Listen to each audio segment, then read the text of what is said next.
எனக்கென்று ஒரு உலகம், என் நாடு, என் மக்கள் என்று ஏற்படுத்திக் கொண்டு தனிமையில் இருக்க போகிறேன். முடிந்தால் என்னை எல்லாரும் அங்கு வந்து பாருங்கள்.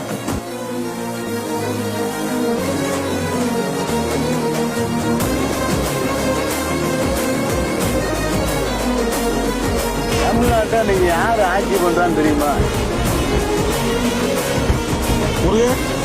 முருகன் ஆட்சி பண்றான். முருகன் மேல பைத்தியம் முடிச்சா ஒன்னும் தப்பு கிடையாது. முருகன் மேல பைத்தியம் முடிச்சா எப்படி தெரியுங்களா இருக்கும்? வாழ்க்கை சந்தோஷமா இருக்கும். வாழ்க்கை சந்தோஷமா இருக்கும்.